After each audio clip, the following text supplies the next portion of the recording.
give a wonderful round of applause to your first What's the Pitch guest, who is the founder of the AllSafe app. I have a co-founder here. This is Vivek Tangudu. He is the person that has made my idea real, so I want to make sure he gets credit as well.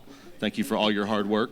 If you guys go to the allsafeapp.com, I am here to end the silly gun violence and school shootings that are happening around this country. If you guys have kids, if you are teachers, if you guys are banking on your future to be safe in America, I need your help. We are here to place police officers on their off day, similar to the way Uber works, with the nearest school, the nearest church, or the nearest Little League, only on their off day, so they have an opportunity to make a second income. They protect the teachers so they stay in their job.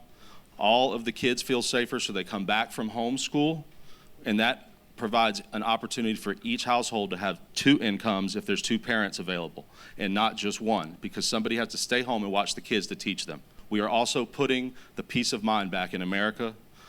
We have an AI bot that we are developing with the help of Georgia Tech, Georgia State, and some students from Emory that will scrape all of the social media posts that people put on there, and they say, we're gonna go do this, we're gonna go do that. Well, we believe you, and we're gonna tell somebody what you said you're gonna do, and hopefully that a counselor or a crisis intervention specialist will follow up with you and talk you out of it so that you don't ruin your entire future. And that speaks with anyone that's having a mental health crisis. We want to help them and not have them go into the prison system or end up in the justice system in courts where it's just a big, big revolving door that never ends. And we're looking for investment. We're looking for help to grow as far as coders and people to help coach us through this process to deal with governments, city officials. School boards have been a big, big challenge for us. And we want to make sure that all the violence that's happening is basically eliminated by removing the soft targets that are on the map. Well, they gave me the mic first, so I guess I gotta go. So please forgive me. This is a great app, but I have a question. I might have missed this in the pitch. Who is the targeted users of the app? And then also what, because this is really dope. So, but how are you going to get the word out? What is the marketing strategy behind it? What if it's social media? What if it's billboard, traditional? You're going to pop up at different events. You're going to partner with schools. You're going to partner with the city, things like that. So we have our main customer being schools, principals, church deacons, or church priests, maybe rabbis, anywhere of any religion whatsoever. We want to include all different places of religion. Little League directors. We want to make sure that our main customer is places where kids are outdoors, maybe not places where they can shelter inside. And then also our marketing strategy, I was using a lot of school board newsletters, PTAs. I think mothers would be especially effective. One of my main strategy ideas was to create a marketing program similar to like AAA, where you join for like $19.99 a month and it would cover your entire family. And we're hoping to make sure that security is not only a priority for all schools, but also, like I said, little leagues, daycares, and then I want to bring in elder care facilities, because a lot of people forget about our grandmothers and grandfathers, and they're vulnerable as well.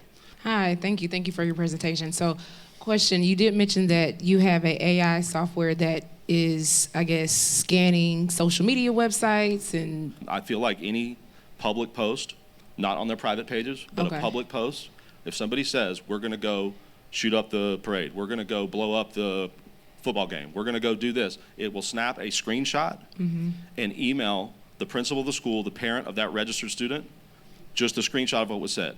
And that gives, we assign a rating of 1 to 5 on the threat level. And I can show you copies of our patent that we filed with the United States Patent and Trademark Office, that 1 through 5 being 1 not a big deal and 5 being a real emergency.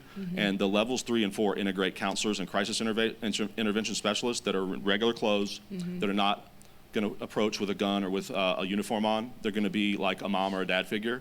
And we hope to also channel people through mental health into a peer group or with someone that can be a mentor. thank you. Thank you for your question. What inspired you to create this app? Because you have so much passion, I know there's something there. I have 2 beautiful daughters that go to a really nice school in Brookhaven. It happens to be a private school though.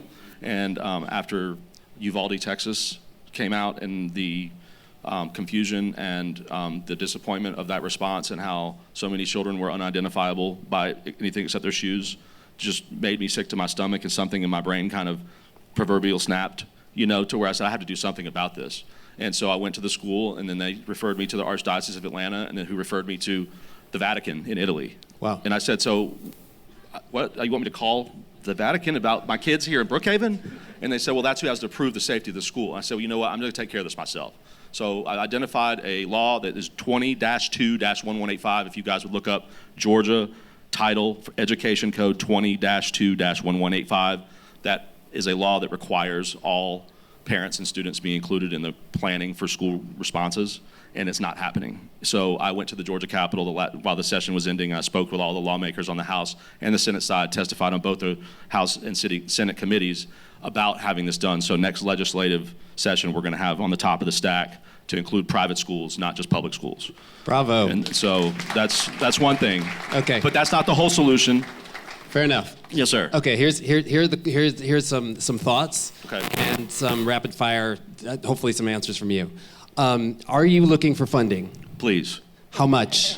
Well, we had spoken with a couple other investors the last week for $1 million each, and we haven't closed the deals yet. How much are you looking for? We would like up to $10 million. Because How much are you looking for? 10. I'd Thank like 10, you. please. Okay. Yes. When an investor asks you that, have a definitive answer. Okay. You can't give what you don't ask for. Yes, sir. Right? Okay. Okay. So you're talking to investors, yes or no? Yes, sir. Okay. One thing that is critically important, no one is going to be against what you're trying to achieve. It's impossible. We're all humans. We all have emotions. We all understand the problem. Investors are not experts. I'm not speaking for the rest of y'all. Y'all are experts. I'm not an expert. I am not a subject matter expert in every platform that comes to me for an investment. So I am wholly dependent upon you to make it crystal clear and simple what it is that you do. Okay. And one of the biggest challenges that startup founders have is because you are in a perfect example of someone who has tons of passion, tons of subject matter expertise, a holistic knowledge of everything. You have gone through everything from mental health, job shootings, safety for Uber, it being a movement, minority founders, communities, governments and city officials, kind of like AAA, AI screenshots, the brain, HIPAA, National Association of Mental Health. It's too much. Yes, sir. For a person who is an investor to zero in on what are you doing? I don't know. I could not turn to any of them and say, here's how the platform operates. You open it up, you do a thing, you click a button, and this thing shows up. And the other piece is, I can't go back to my investor committee, because we all have a committee, Gotcha. and say, did you know? I love your one stat. You threw out that 80% of school shootings happen outside. I didn't know that. If you have more stuff like that, that's just like, here's the nugget, here's the reason why, here's the little bit of how we solve it, then let us ask the questions that will allow you to fill in these other things that you provided. Don't feel as though, I gotta get it all out because here's my one chance, because what it does is it overwhelms, Yes, and sir. confusion does not create conversion to someone becoming your investor. Does that make sense? Thank you for your feedback. You're welcome. I love what you're doing. That said, this is just advice. Thank you. No, I agree. So question, who's paying you? Is it the schools? So the school takes a subscription fee of $100 per month that we take from the school as far as just being part of the platform. And then for each officer, as they're paid, we take a small percentage of their pay. And then we also have a donation portal that the whole neighborhood community, parents, anyone that lives around that school can donate to the kitty, and as that grows, they can use that money for paying the officer and for security upgrades, such as doors, cameras, bulletproof doors, windows, locks, any of that type of stuff. Do you currently have traction? So we have 5 schools that we're working with in the private schools, and then we have 3 churches that we're working with. We're having trouble getting any kind of traction in the public school sector, so I would love as much help with that as possible. Got it. And then when you partner with these schools or churches, is the app rolled out across the community members that actually attend the school or the church? So there's 3 users. You have the parents and the students on one user view. You have the first responders and the EMTs on the second one, and then the teachers and the admin. And then all 3 talk to each other. And he designed the platform to work very well to where it instantly pops up and they can give feedback and assign that 1 through 5 score. So if I'm a student, right, and I'm using your app, right, at school, and say there's a shooting at my school, but they didn't post this on social media, what's the difference between you and versus me calling you versus me calling the cops? We have a self-reporting platform where the students can anonymously report anything that they know, and we found through our research that students know kind of what's going on, like within the classroom and within, you know, the rumors that happen within the grades and the chat through Snapchat. I see you talk about Snapchat a lot. Have you started that integration? That's where we are. That's where we are right now. So we're trying to create that architecture of how we can kind of make that work with the schools, so we can actually work with those kind of security protocols that are in place, and kind of go through maybe a demo pilot of making sure that actually works, of being able to scan for potentially illicit or harmful material. Hey, so I'd just like to ask a few clarifying questions. So I'm curious, are there two different businesses that you're working on? So there's one that connects police officers with schools, and there's another one that's the AI social media monitoring app? That's kind of in terms of kind of the roadmap of where we're trying to go with this in the beginning. I think that's probably a pretty good encapsulation of that. Probably start with kind of creating that marketplace, creating enough relationships with those police departments, with those schools, then kind of getting into more of the technology aspect of where we could fit that into the AI of being able to proactively monitor for content, and then kind of being able to make that into a system where we can be able to request or get help in real time. Mm-hmm. So I mean, what I've just heard, put yourselves in my shoes as an investor, is there's three completely separate businesses here, three different business models with three different types of customers. I mean, starting a single business is already extremely hard. So starting three would be, I mean, the chance of failure increases exponentially. Gotcha. So I would start with figuring out, okay, what can you do better than the status quo? So let's start with the marketplace business, where you have police officers and you have people who need police officers, which sounds right now you found your niche in the churches and the private schools. That's correct, yes, sir. And is there anything preventing you from bootstrapping this non-technical? So just being a middleman where you have connections with all these police departments in a certain location, and then you have connections with all of these churches and private schools, and then you manually connect them. So we found that there is a commanding officer at each precinct that is the sergeant or lieutenant involved in the second shifts, and he approves everything. So what we found our challenge is when we need to make an appointment with that commanding officer and then get him on our team to where he will book the availability 2 weeks in advance, because we need to have a 2-week lead time for any principals or any of the churches to book the officer and give them enough time to pick up the shift. So that's been our challenge right there. Gotcha. And do you need an app to do that, or could that be done manually in a Google Sheet? I assume that would be a way to do that, but however, our app connects everyone in the community and allows them to make reports that go instantly to the officer or instantly to the staff. So the connecting the students with the administrators and the police officers all on the single platform is kind of our core competency that makes it unique. Mm-hmm. So I mean, this is a marketplace business, so what investors want to see is that you can develop density and then have a chance of doing it profitably in the future. Yes, sir. Which means you need to be able to acquire police officers profitably, and you need to be able to acquire these schools and churches profitably and connect them.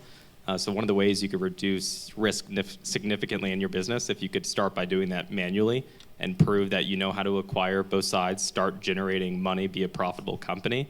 And that's going to make it much, much easier for an investor to say, oh, you're already profitable, you already have the business model figured out. By creating an app, you can do it that much better. Yes, sir. And there's might even be a chance where you're generating enough cash where you don't even need an investor because you're able to manually connect them. I love that scenario. Yo, Yeah, that's absolutely. great. I love that one. Yo, and that is a perfect time for us to transition. So y'all please give it up for amazing advisors that we have up here.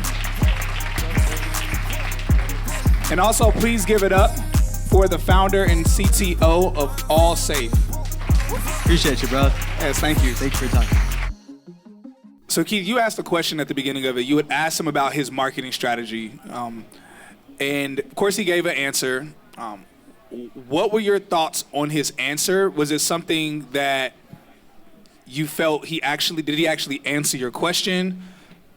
And also, was it an answer that you felt was actually sufficient? I mean, thinking he kind of answered it. What I did want to know is more like, because when you have, at first I was confused, like what the product is. And then as he got more into it and more of my peers asked more questions, I understood it was like 3 different things, 2 to 3 different things. So it's mostly, I was coming from the app portion of the company. I think that's his winner right there is the app. I think he should probably focus more on that because I think the marketing of it is a lot easier, and I think the market will receive that than like I think it was a station or something that he had. I think that's a little too much, and people was like, oh, now we got to deal with something else in real life.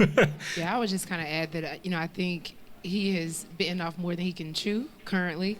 I do think that the passion is there. I think sometimes you have to kind of step back and say, what is the business that I'm actually building, right? Looking at operations, marketing, your product, all of those things. What can I actually execute on? And so I think his passion is great because that's what's going to keep you doing it. But I think in terms of having a viable business, he needs to really look at his business models, his go-to-market strategy. Does he have the capacity to do those things? Yeah, I would say for the go-to-market strategy, I really wasn't clear on how they're acquiring customers, specifically for like the schools and churches. So I know I'm B2B, so like cold email or social media marketing. He didn't really explain like how we're actually attracting our ideal customers. So I think that's something he can work on.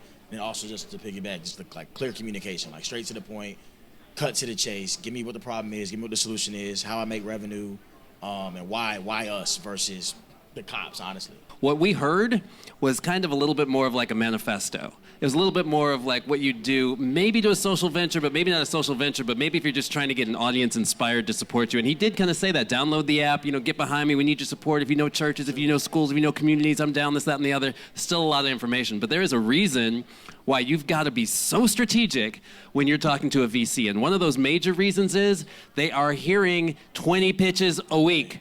So there is a reason why there is a format for how you present to a venture capitalist. You say, here is the problem. You articulate it in a very compelling way. Here's my solution to the problem. Here are the competitors who are in the space. Here is the value of the space itself. Here's how I'm going to go to market and make money, and here's how much money I need from you in order to be able to do it. Because we pattern match. We sit and we listen to 20 different people who are solving 20 different problems. We go, which one are we going to put money behind based upon a framework that our simple little minds can get behind? When you start going well off that path, then the thing that is not alike gets excluded and becomes the thing that we're afraid of. That's too dangerous. I got to read into it too much. I didn't get enough information to take it back, whereas somebody else just served it up for me on a platter. That's the person who's going to get funded. As an investor, when someone pitches you, you want to know by the end of that pitch that there's a realistic chance this person is going to be able to sell that company for over $100 million. And I wasn't getting the feeling from this pitch. So I needed to know how much value were they actually creating for customers. And then we can work backwards to figure out how much it costs to acquire customers and see if there's a difference there. But I wasn't seeing how the value was being created. A question for you, Keith. So you are, your business, for years you've been working within a space with much younger people. I sound old now, but just with youth, a lot of youth, young adults. Obviously, you work with a variety of people that are older too. But most people, at least on social media, see you working with really dope influencers. That being said, I feel you have your finger on the pulse as to what a lot of kids, teenagers would actually even do. He had mentioned how that they would maybe rely on a lot of the students at the schools to report things or update people. How likely do you think that is? Obviously, the kids would want to, but in reality, how likely do you think it is that the kids would all support something like this and make sure that they're sharing if they think an incident is happening in their classroom? That's very good because the reason I say he needs to focus on the app because that is an issue. I was just speaking to someone at my studio the other day who has a nonprofit who is in the street in the schools, and a lot of these issues start in conversations. They do start in group chats. They do start in Snapchat group chats. They do start in the bathroom. So a lot of these things, I believe, can be I wouldn't say stopped, but it could be helped and find counseling. Like he said, one of the things he said, you can find counseling within the app. That was really dope when it comes to the social media world, is I think it's starting there and them having where they can have an anonymous way they could submit these things would be very effective. So I think that was something that was really dope. So I think he really should focus on that part because that's really big within itself. And I think a lot of the platforms, a lot of the cities would want to partner with something like that because it's very simple. Like he said it, they're sending messages out, they're posting things, even like self-harm. Even Meta has a where you can report someone if you see them posting something that is they're likely to hurt themselves. And when you report it, it sends them a DM. It says, hey, it looks like you may be in harm or need help. Here's a number. So I think there's definitely a space there for him to focus just on that part alone.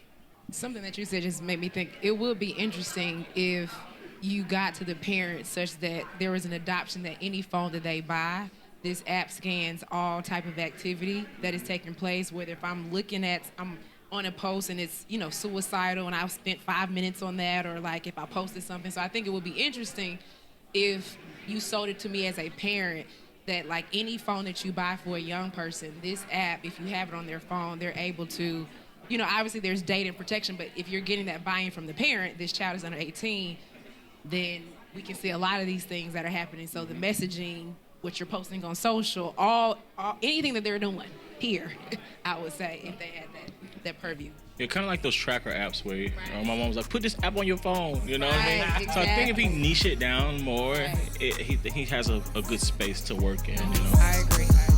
If you're looking to break into tech, scale in your tech career, or get networking, collaboration, resources, and more, I have something huge for you. Tech is the New Black is the largest tech career platform in the world. We've helped over 1,000 people break into six-figure tech careers and even more scale. But now we're taking it even further with our Techpreneur Discord community. This community offers high-level networking and collaboration with tech leaders, tech recruiters, and more through events, private streams, and daily group conversations. And if you're looking to break into tech, we don't just have all of the trainings and resources that you need, but we actually have partnerships with different companies that are hiring from within our community. So no matter your goal and your career, income, or business, the Techpreneur community was made for you. Just hit the link in the description to join. How are we feeling? You feeling good? Who here has done some good networking tonight? Let me see your hands. Some good networking tonight? That's excellent. I'm Ken Nova-Nayoji. I'm the founder of Wazzle AI. Wazzle is the first artificial intelligence powered contact book. It's an app that's created to help you remember the name of everybody that you meet and also help you manage more relationships. Some of the core issues that go on right now with our current contact book is that all it does is show us the people that we've met in alphabetical order. So in order to actually recall the people that you met, you have to already have remembered their name. And how many people are here at actually good at remembering names? Come on, not too often. And then sometimes what happens is that you will see somebody that you've met before, and damn it, you remember their face, but you don't remember their name. That happens all too often. But the reality is that there are things that we do remember about those interactions. We remember things like where we met those people. We remember things like maybe when we met those people. So Wazzle is created to integrate and solve all of these issues.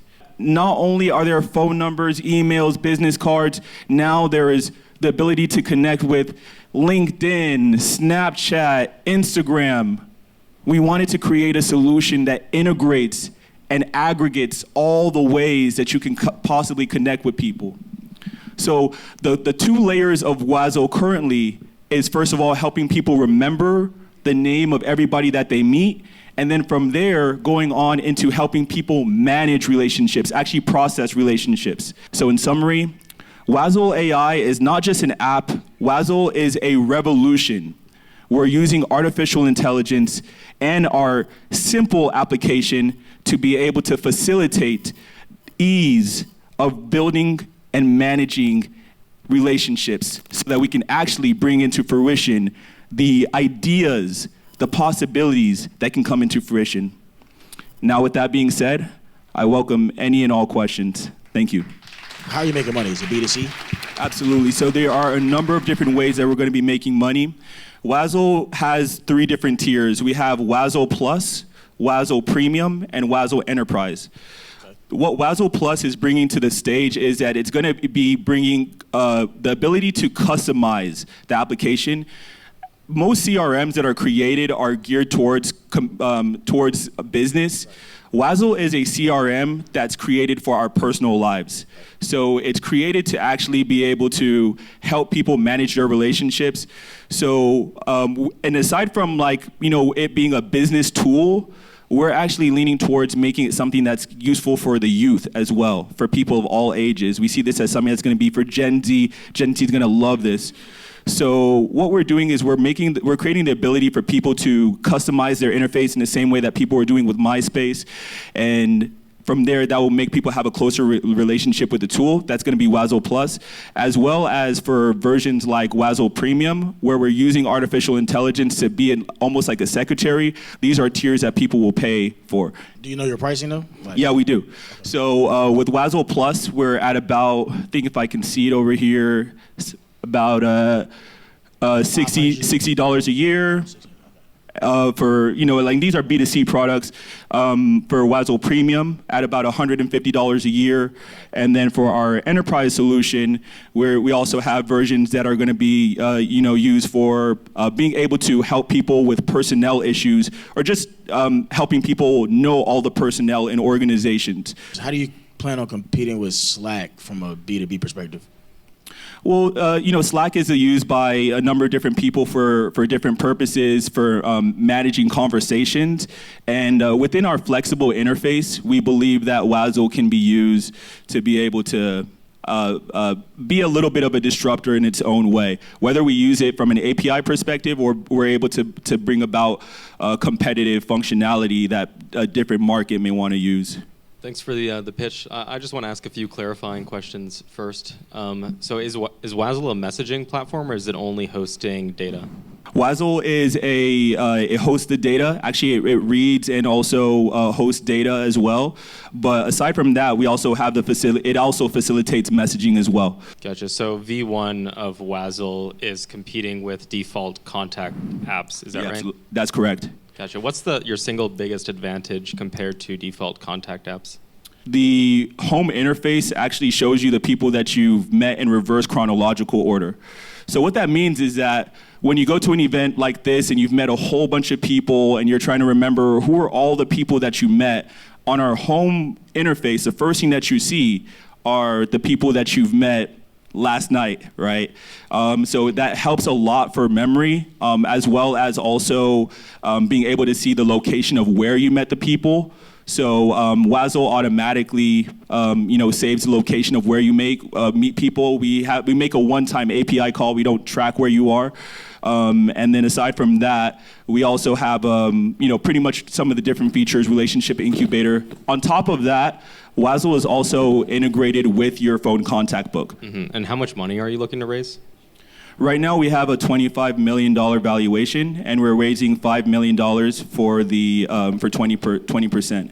And that's going to be going towards the use of artificial intelligence. We're going to get product market fit, as well as also understanding that there's going to be an investment that's needed for being able to facilitate the use of AI on a regular basis for all of our users. Can you break down to me the use of how you're using AI currently right now? So right now, the app is facilitating what it does without the need of too much artificial intelligence needed. So when people think AI, they think generative, right? Commonly, you think generative AI, or things like, being able to make certain advanced queries. And within our interface, we currently don't need that. So we have a base version that does great for what it's supposed to do. And what we're doing is we are gearing towards the investment that we will be making with AI. So currently, right now, there's no AI involved into the process. Yeah, so we're not. Is it fair to say that it's still a contact application right now? Yeah, in its essence, it's of course it's not just a contact application, but it is not using. We're not using ChatGPT or any of the other popular AI tools. So, say for example, Hilmon gives you the money today and everything. What's the first step, or how are you going to integrate? What was that? how would you integrate AI into your process, into your product? What are you looking to do? Yeah, absolutely. So for Wazzle Plus and Wazzle Premium, we already have an understanding. We're going to create pretty much an AI assistant. So what that's going to be able to do is we allow for people to be able to create custom groups, and that's going to be able to allow people to create a custom mixer techpreneur con group. And from there, that means that you don't need to actually send individual messages to each and every person. You'll be able to go, Wazzle AI, can you generate custom messages saying it was a pleasure to meet you for everybody that is part of that TechpreneurCon group. And then from there, you're going to be able to see a list of messages that are generated. And that will be able to, you'll be able to actually, curate them, say that one's good, and actually click send. So these are some of the functionality that we're gearing towards introducing that are going to leverage AI more. You can do that right now without AI. Without AI? Yeah. What we're moving right now towards artificial intelligence is a couple of different things: specialization, personalization, and everything. And you can master that around context. So for example, everything, looking at things like agents, how you can integrate those, process. So you mentioned that, for the TechpreneurCon, you can build an agent and everything, kind of like help you send out mass texts and things like that. But you don't want to stop there. You want to make sure it's personalized per person. Absolutely. And this is how you maximize, those opportunities, those relationships. So everything from birthday follow-ups and everything to networking events and, things like that. You also mentioned too as well, are you looking to, or are you going to be using like an open AI and everything to build on top of this, an API or another open source model? What are you thinking about? Yeah, absolutely. We're not going to need to do too much of creating our own, AI model. We'll be able to tap into using the OpenAI API, and from there, just facilitating our application as a client. Step 2, figure out a way how to maximize your own data without the API.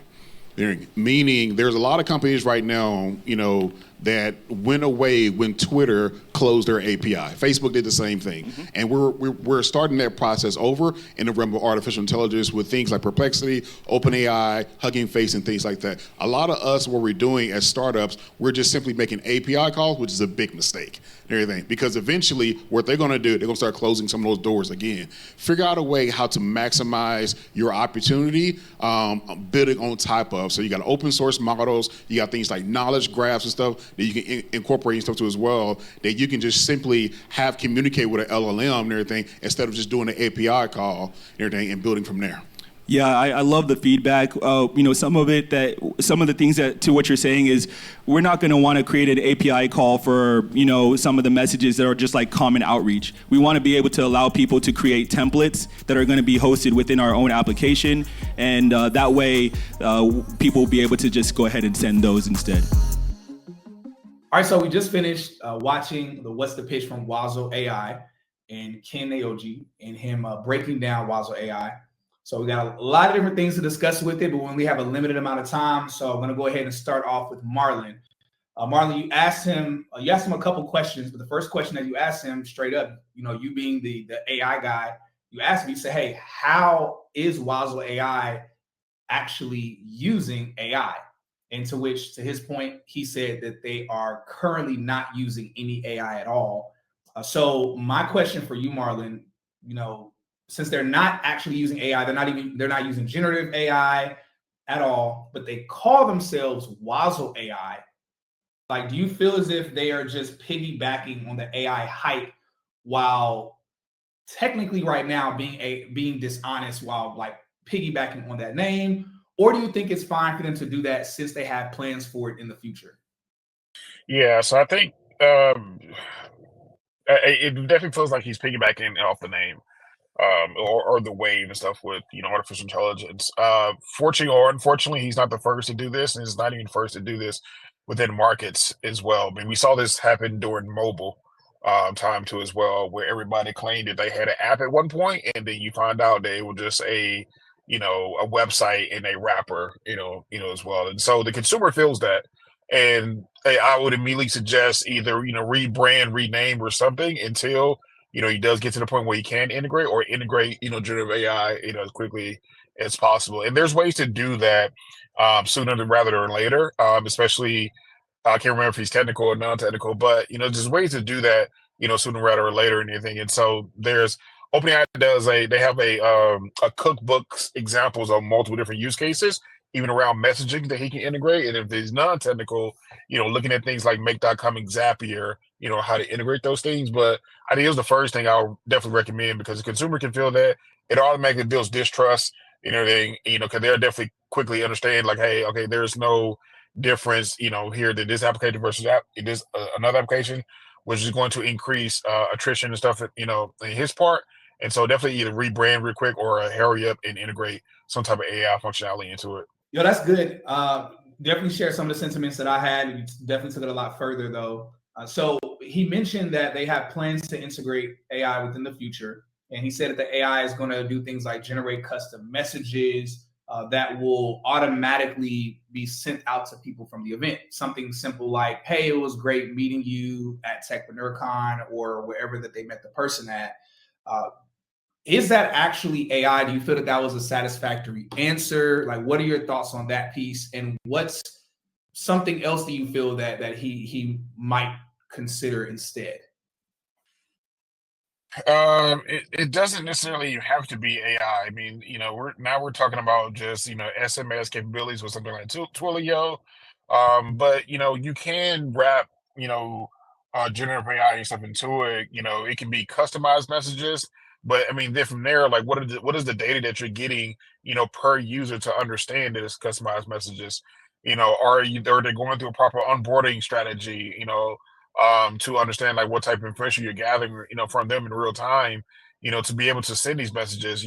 Is the user who has the phone book, are they sitting there typing in something about that person, for the AI to use customized messages? So if he's not doing that, if it doesn't have the proper onboarding, process, then, just use a Twilio like service, to do, automated, follow up, notifications.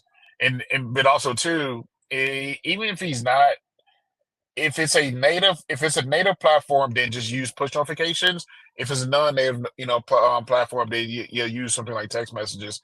But just use push notifications and everything, a lot cheaper and a lot quicker, to as well, to do so. But that's not an AI feature, or that's not an AI feature that's going to push them, over the map. Troy, you had asked him if Wazo AI is if it's just a contact holder, if it's just holding contacts, versus if it is also sending out messages. And then you followed up with that by asking him, what does that data retention look like? Like, are not data retention, but how are they actually, are they tracking data? Are they tracking any trends in terms of retention and people staying on the platform?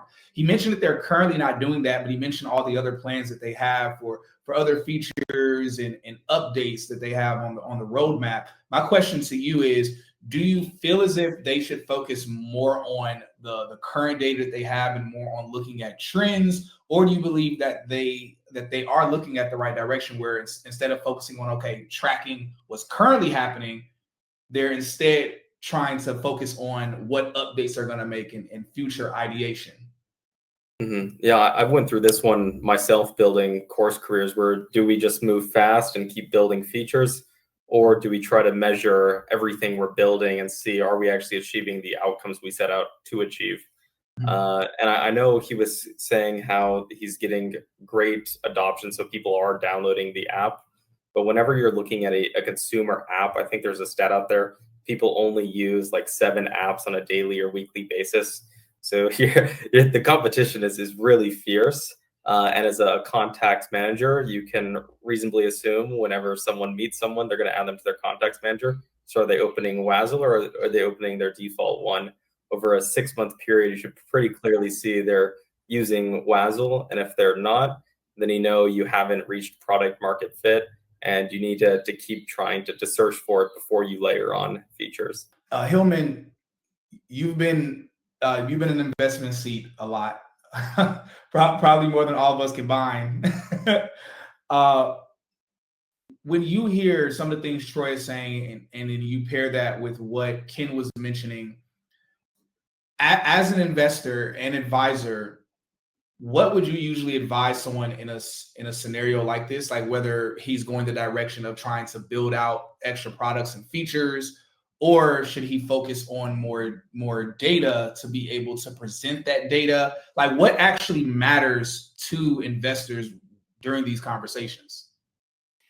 Yeah, that's a great question. So I had a couple thoughts on this one. The entire presentation, I had some challenges with as an investor sitting in the audience. And I'll tick through those, and then I'll give you an answer to your question really specifically.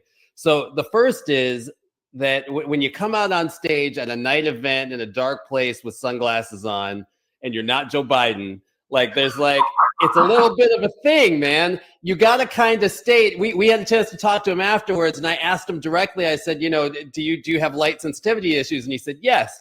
That would be something you'd want to share, because otherwise it just kind of looks like you're just kind of doing this thing. And especially when a couple of the things he said was like, I can't even read that thing out there. I can't even read it. And I felt like saying, well, take your glasses off. You know what I mean? Anyway, so I'm just being real. You said we're going to do feedback that'll hopefully be beneficial for everybody, including Ken. The second thing is there was Marlon alluded to it. Marlon, I think, was being very nice in not calling BS on the AI thing. He kind of did, but he didn't like just straight up call it. I'm going to say it as an investor, that there is a certain amount of credibility. Like, you're taking a leap of faith, especially at this kind of pre-seed, seed stage of an investment. You're investing in the individual more so than in the product. I'm not expecting you to have tons of traction. I'm not expecting you to have tons of revenue. I'm not expecting you to even know your roadmap.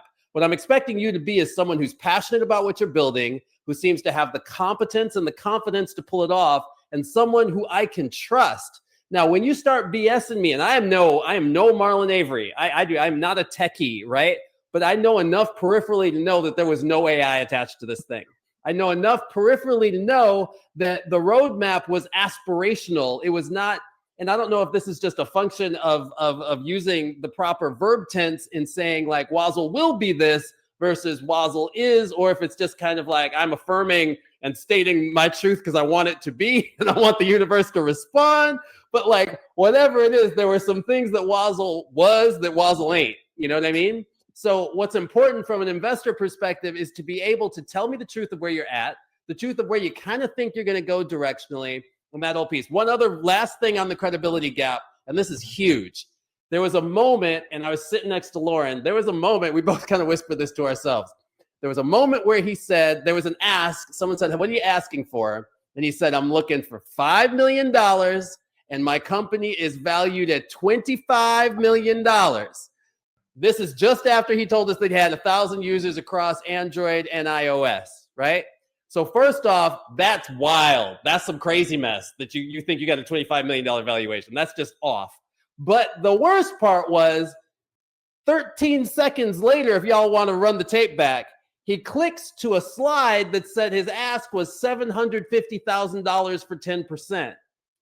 So when you add all these things up as an investor, you end up with this giant credibility gap. And I was like, what? Huh? Like nothing added up. And then I just kind of felt like I got slimed. So this is something that you got to be thinking about. I know people want to put their best foot forward. I know it is hard to be on that stage. I know it's hard being a startup founder and trying to build something. And I know rejection is hard. But what's worse is to not just give your authentic self with what you've been doing and what you've conceived of and where you think it's going to go, and hope that you find the investor that's like, you know what? I like that cat Ken. I see where he's going. I see what he's trying to do. I'm down. So that's backing into your answer real quick, which is just that what you're looking for at this stage and what you would want to do if you were Ken is to find a way to get user feedback that's valuable. It doesn't even have to be the metrics. It doesn't have to be the clicks. It doesn't have to be that I've sold my, I think he had a plus, a premium, and an enterprise. I don't care about all that. I want him saying, you know what? I got 1,000 users. And what I keep hearing is this is the first place they go before they go to an event. And it drives them back into it after the event. And they found out that instead of going to events and ending up with just a bunch of business cards that never connect, they're actually making stronger connections. So I'm working on building this next thing. And users have told me XYZ. When you show me that you have your ear to the ground on what your listeners are doing, then I'm like, this is somebody who's going to be able to build, and they're not going to build in a vacuum. They're going to build based upon what people want. That's what I'd like to see as an investor. Lauren, so Hilmon mentioned that y'all were kind of whispering to each other a little bit during that part. Now, Lauren, you've been in business all your life. Your family's been in business, like you've been doing this. That being said, one of the things that I can assume is that you being in business all your life, you have come to recognize whether from partners or from staff that you might have hired, you've been able to recognize, basically a star. Like, okay, is this person good to work with? Is this person good to hire and have on board or bring on board with what we're doing? Mm-hmm. When we talk about investing or partnering with someone, usually we think, okay, is this person bankable enough to do this thing with?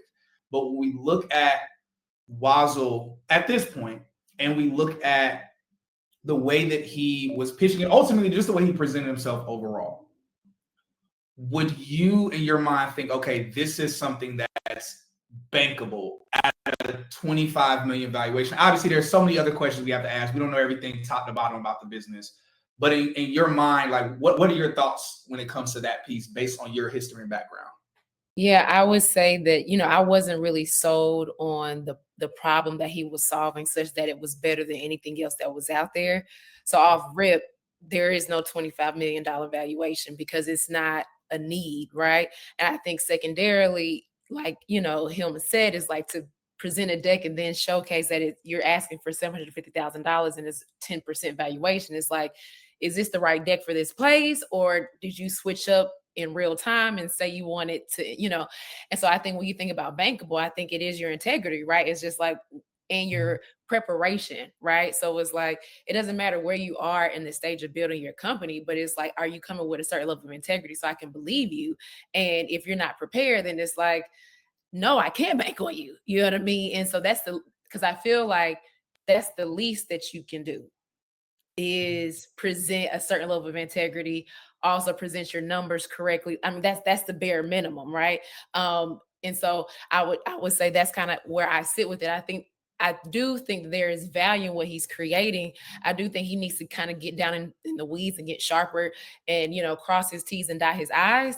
And like Hilmon said, is like with the glasses and the personality, I think really addressing that right on, because I didn't really know what I was receiving from the stage, and I don't say that in a bad way, but I just, I didn't really know what I was reading because I think we were in a indoor and it was somewhat dimly lit. And so it just was kind of throwing me off. So I think you have to think about all of those things: presentation, your integrity, your numbers. And like I said, that's like the bar, the minimum. Now, Leander, you asked him a couple different questions. But before I even dive into that, to the questions that dive into the questions you asked and his feedback, is there anything just off the top of your head right now, anything anyone shared here that you want to piggyback on, or something just off the top of your head that you want to mention?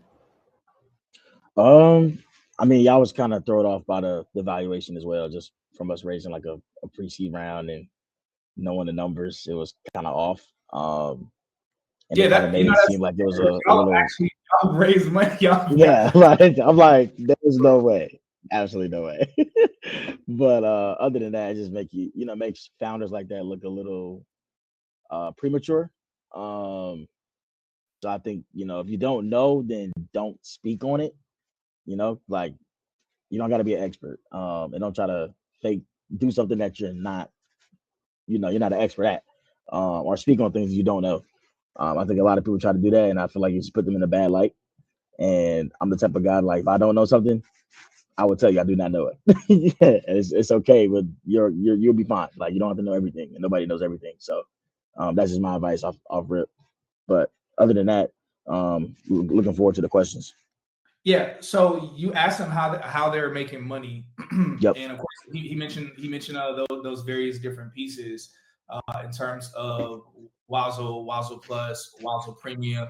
So really my question, so you had mentioned that, but really my question to you is, do you think that this is something that could replace, like if you put this up against what people are currently doing, where people are scanning, they're scanning with their camera, or even LinkedIn, same thing, people scanning or people just connecting via LinkedIn.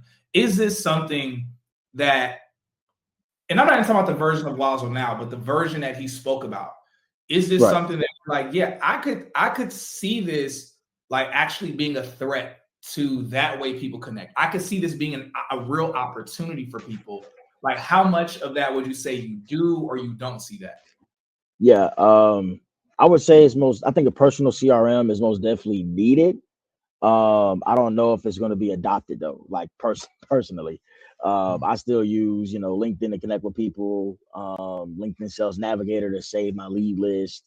I'm using my Google Contacts to keep all my professional emails and contacts in there. But it's other competitors out in the market. Like I asked them about Clay. So Clay is a personal CRM, like pretty much what Wowzer wants to be. It was on his competitor list, which I respected that. So he knows about his competitors, which I did like. But it's pretty far beyond what Wowzer is right now. So I would kind of question him on like how he plans on competing against Clay, because I think they're doing pretty well. They've raised money and all that as well.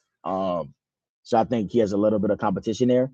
But I do think the product is most definitely needed. I think if he focuses on a specific demographic, though, I think that'll be more suitable than trying to go after everybody. So like maybe busy entrepreneurs or people that's always networking or always looking to connect with people at conferences. They're traveling a lot, investors, meeting different founders. They want to keep up with them, things of that nature. But like an everyday professional, they're probably not going to that many events or meeting that many people on a daily or weekly basis to where they're going to pay for a product like this.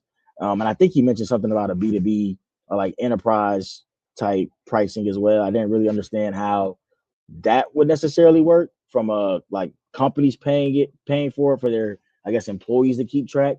Maybe some internal like ERG groups, things of that nature, to maybe like keep in contact with people inside like Adobe type company where I used to work.